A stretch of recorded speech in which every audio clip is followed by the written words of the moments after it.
school, if you will. And I've been doing a lot of work, particularly with some agents in West LA, through my own personal coach, Steve Shaw, and he has these group meetings in LA where you can go if you're part of his group or for a fee, where we go and hear listing presentations done by some of the best agents in that marketplace. I believe the West LA market, the only market more competitive than that one, is probably New York City. But other than that, west side of LA, and it's not just Beverly Hills, so we're talking Pacific Palisades, Malibu, the Hollywood Hills, Brentwood, and so forth. So the west side of LA is a huge, huge market, and so with huge sales prices, so it's attracted some of the finest agents in the country to that market. And so what I have learned, I'm just going to give you one tidbit today on one of the things I learned. Now, when I heard this done in a presentation, so get this, so almost all of us, as part of our listing presentation, we make the point that we're good negotiators, right? I mean, that's a reason they should hire an agent, because we're pretty good negotiators. Well, this guy that did this particular presentation just blew me away with how he explains negotiating. And he calls it, to the seller that he's presenting to, he calls it negotiating moments. And there's 4 key moments that a negotiator really, if you pick him, that you get these moments professionally done. His first one was, how does the agent handle it when he gets a call from a co-oping agent and they see the house in the MLS, and what do those agents always want to know? You're an agent.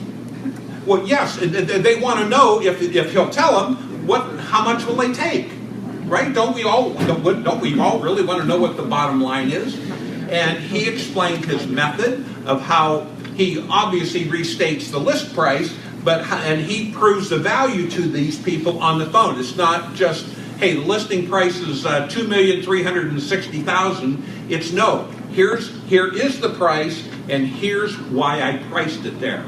And so it's not a shortcut conversation like most of us have. Yeah, the listing's $600,000 or whatever. He uses that as a negotiating moment and explains to his seller how he handles those calls. I guarantee you, nobody else is bringing that up in their marketplace, so it's a score point for him. Now, the next comment, or not, the next negotiating point is when you get to multiple offers, and there's still many multiple offers in our market as well as that market. But the thing that he had a sentence that I just loved, that he said, "It's my goal to get you a record-setting price for your home." Now, what seller wouldn't love to hear that? I mean, that's just, and then he presents the ways and part of his marketing. And so the third negotiating moment is on inspections. His comment to the group was, the buyer's agent sees this as a time to grab money from the seller.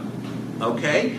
On the inspection, if the buyer's agent, if they're sharp enough, they're going to try to get things done that maybe the seller normally wouldn't do. And so he prepares these people up front for what they need to get done and so forth, so they don't have those issues to begin with. But more importantly, he just makes the point that he's not going to let them be bulldozed into something that they shouldn't have to do. Now, so in point 4, remember, these are negotiating moments. Negotiating moment number 4 to him was meeting the appraiser. Now, most of us probably meet the appraiser if you work with a buyer, or you meet the appraiser if you're really sharp. As a seller's agent, we should be meeting the appraiser.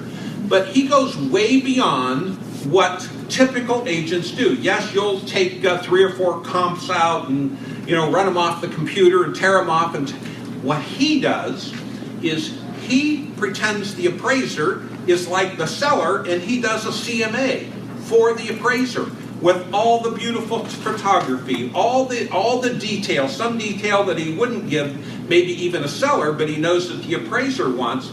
So the appraiser walks away from this meeting with a phenomenal package that makes the appraiser's job easy.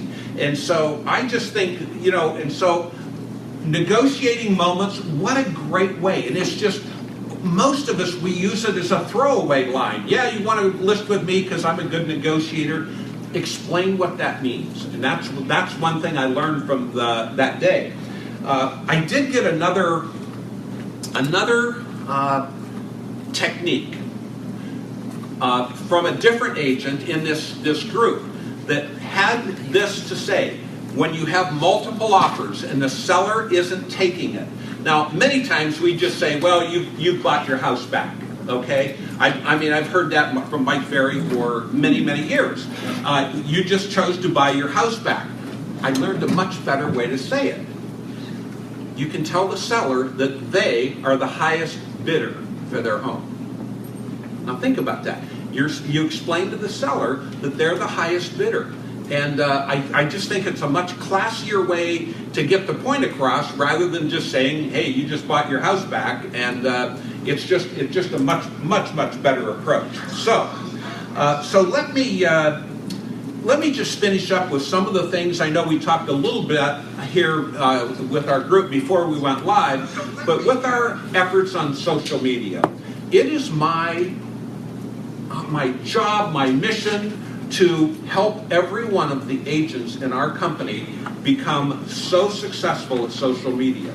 If you think what social media is, I mean, it used to be we were all very private. Most of us were brought up to keep things reasonably private. Well, think about the world today. That's not the way it really is.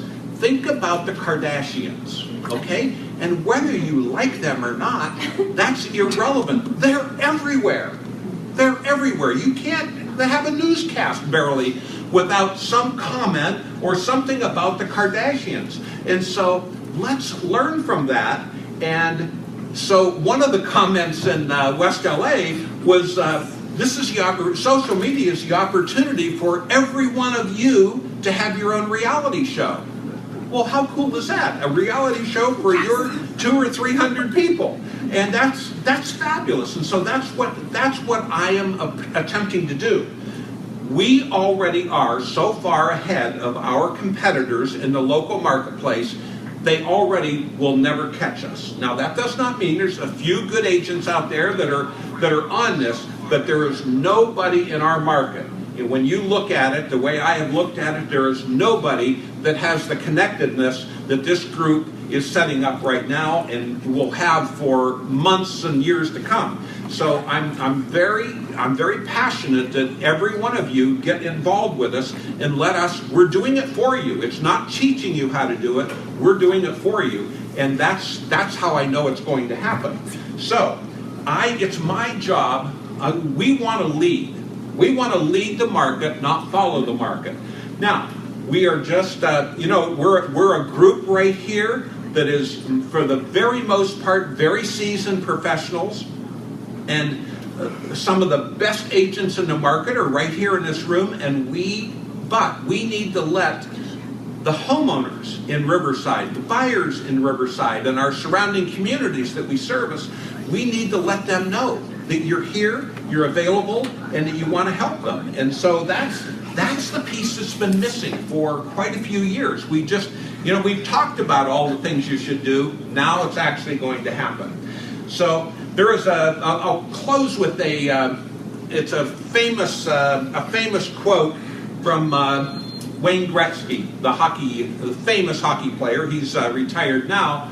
But people used to ask him, how are you so good? And his answer was, most people skate to where the puck is. I skate to where it's going to be. Now think about that. I skate to where it's going to be. So that's what we're doing as an office. We're skating to where the buyers are going to be, to where the sellers are going to be, and we're going to be there before our competitors, and we're going to have a blast. So I thank you all for being here today, and I just encourage you, have a phenomenal week, and let's go make history out there. Thank you.